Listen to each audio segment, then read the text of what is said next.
kita ini bangsa yang murah senyum. Kita bangsa yang santun. Kita bangsa yang punya semangat gotong royong.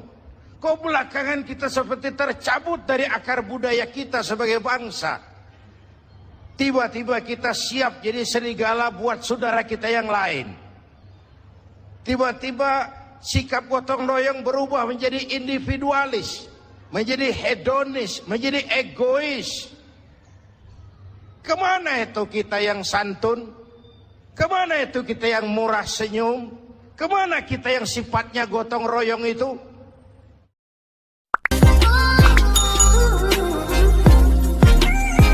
Assalamualaikum warahmatullahi wabarakatuh.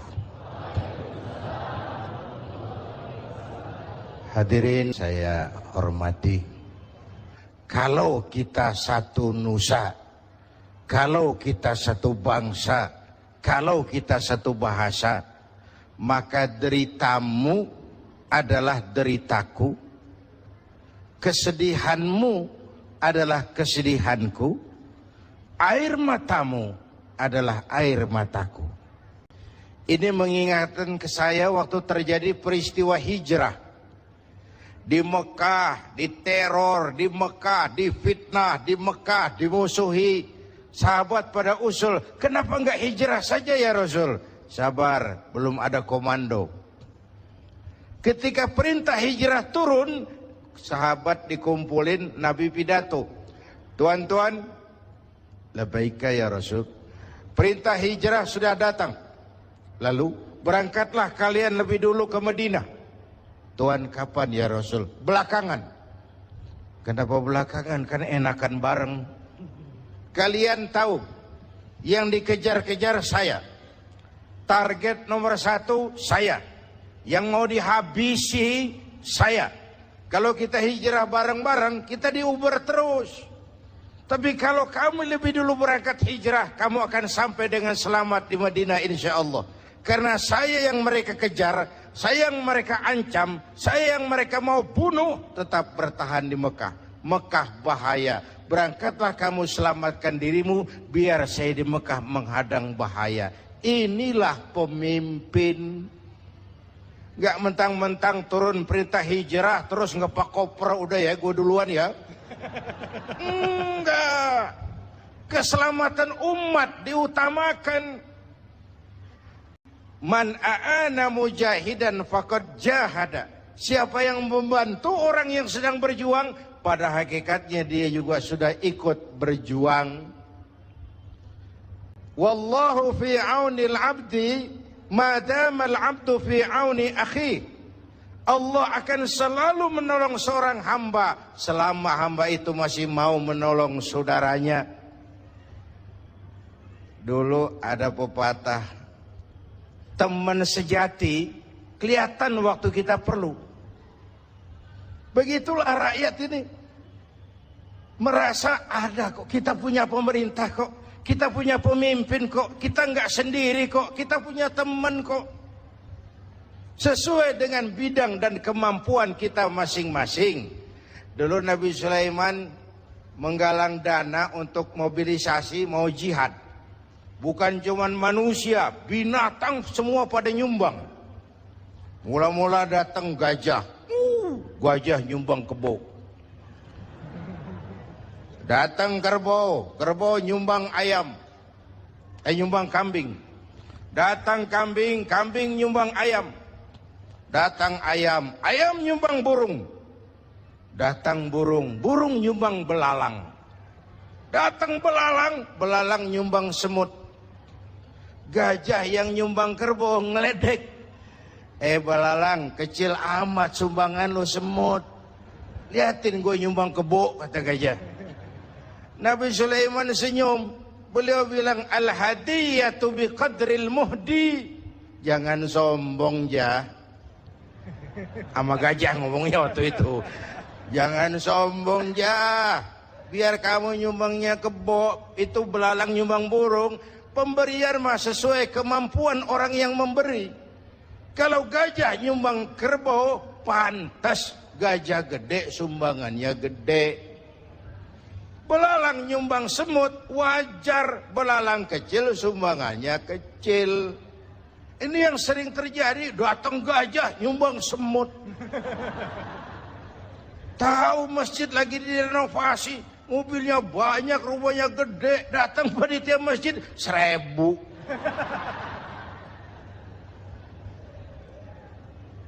Sesuai dengan bidang dan kemampuan kita masing-masing, ada rasa kepedulian. Kita ini bangsa yang murah senyum. Kita bangsa yang santun. Kita bangsa yang punya semangat gotong royong.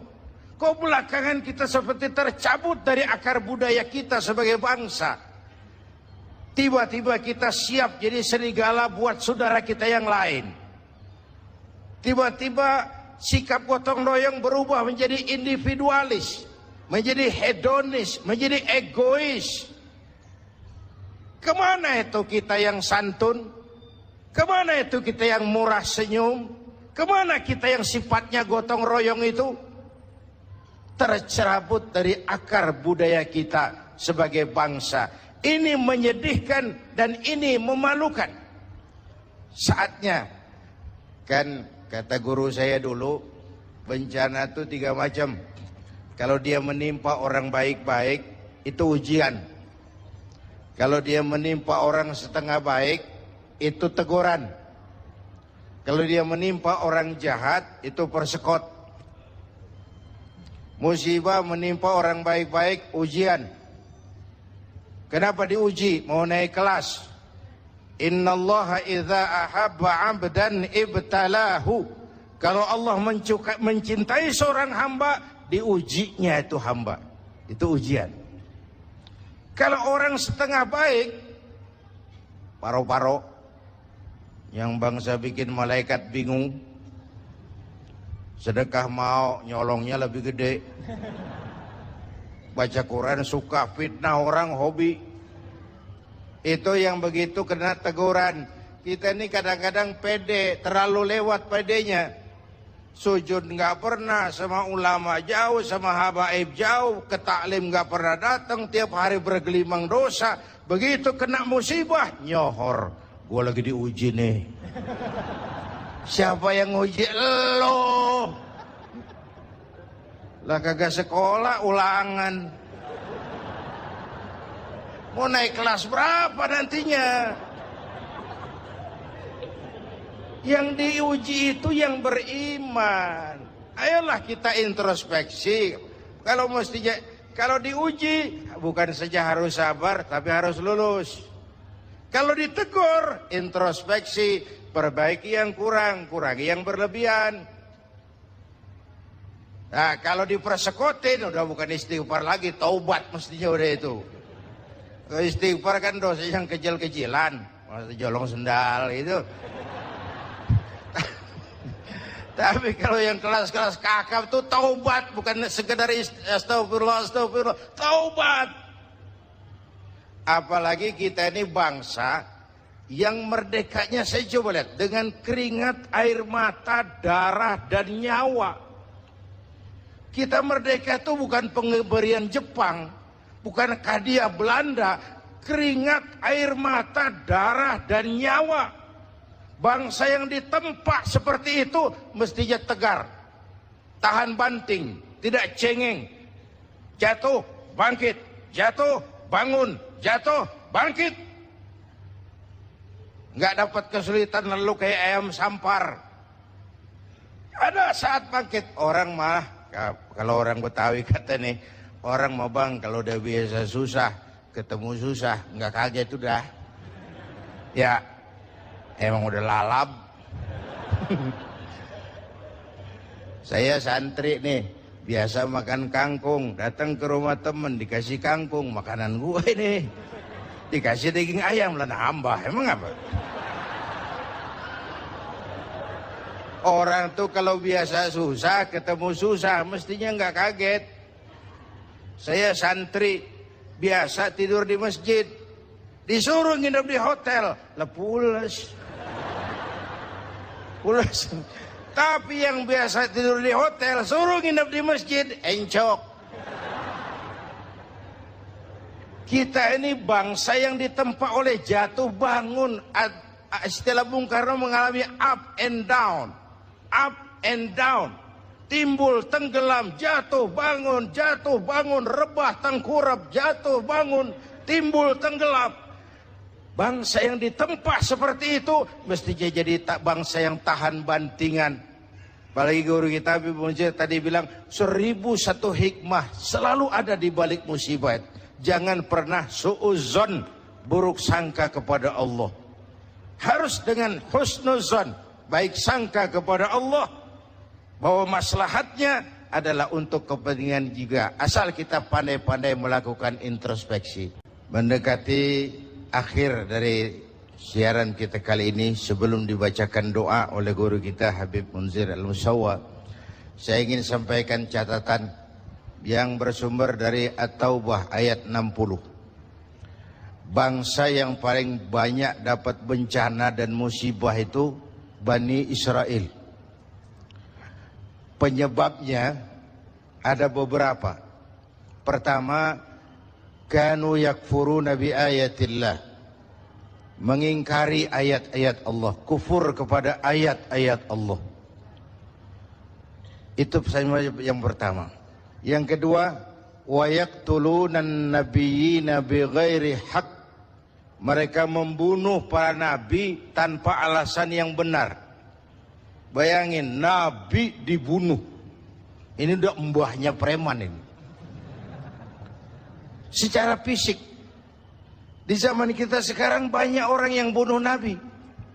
Bukan fisiknya, ajarannya yang dibunuh, sunnahnya yang ditinggalkan, kecintaan kepadanya yang dimatiin, ahli warisnya dihabisin. Itu juga membunuh para nabi. Hadirin yang saya hormati, zalika bima asaw, perbuatan maksiat yang melampaui batas. Terjadi penjungkiran nilai, yang benar dicaci maki, yang salah dijadikan idola, yang hak jadi ma'ruf, yang munkar menjadi ma'ruf. Terbalik pandangan orang. Wa kanu ya'tadun, dan perbuatan yang sangat melampaui batas. Kalau maksiat terlalu banyak, Allah murka. Kalau Allah murka, bencana turun. Kalau turun bencana, enggak cuma orang zalim yang kena. Coba lihat Aceh, Serambi, Mekah, banyak saudara-saudara kita yang rajin sujud di sana, dihantam tsunami. Padang, negeri di mana adat basandi, sara basandi kitabullah, ribuan masjid terbangun, dihantam gempa, luluh lantak. Bencana kalau datang nggak pernah milih. Iya, kalau kita makan nangka kena getahnya, itu si resiko. Nggak makan nangka kena getahnya, itu sial dangkalan namanya. Tahu sial dangkalan? Jatuh ke sumur ketiban ember. Nah itu sial dangkalan namanya. Jatuhnya udah sakit, tambah ketiban ember lagi. Bencana kalau datang nggak pernah milih. Enak kalau gempanya ngasih tahu, Kiai mohon minggir ya, mau gempa ini. Sopan bener itu gempa. Bencana kalau datang, wattaqu fitnatan la tusibanna allazina zalamu minkum khassah. Takutlah bencana yang kalau turun tidak hanya menimpa orang yang zalim di antara kamu, yang baik-baik akan terkena juga bagiannya. Oleh karena itu, semoga banyaknya bencana di negeri kita ini memberikan semangat introspeksi buat kita semua. Ayo kita perbaiki yang kurang, ayo kita kurangi yang memang berlebihan. Semoga Allah memelihara kita bangsa Indonesia. Ala hadhihi niyah wa ila hadratin Nabi. Al-Fatihah.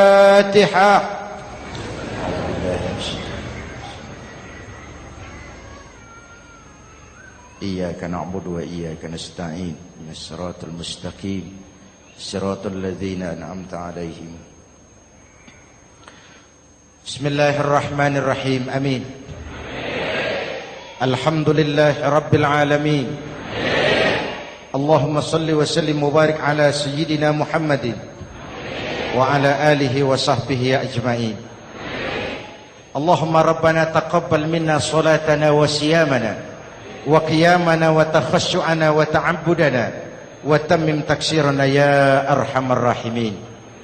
اللهم أصلح من في صلاحه صلاح المسلمين، اللهم أهلك من في هلاكه صلاح المسلمين. اللهم ربنا لا تؤاخذنا إن نسينا أو أخطأنا، ربنا ولا تحمل علينا إصرا كما حملته على الذين من قبلنا، ربنا ولا تحملنا ما لا طاقة لنا به، واعف عنا واغفر لنا وارحمنا، أنت مولانا فانصرنا على القوم الكافرين.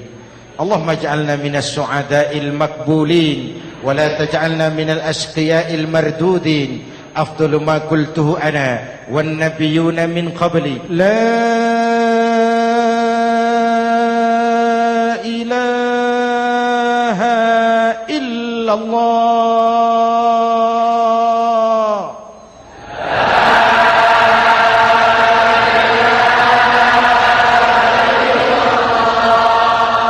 لا إله إلا الله.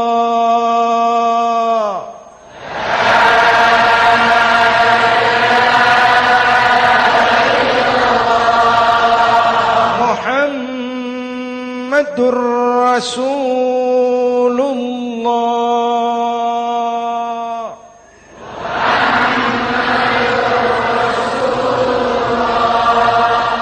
صلى الله عليه وآله وسلم. كلمة حق عليها نحيا وعليها نموت وعليها وبها نبعث إن شاء الله من الآمنين من الآمنين من الآمنين رحمتك يا أرحم الراحمين. صلى الله على سيدنا محمد وعلى آله وصحبه أجمعين. أنا ربك رب العزة عما يصفون، سلام على المرسلين والحمد لله رب العالمين. Jumpa lagi di lain kesempatan insyaallah. Wassalamualaikum warahmatullahi wabarakatuh.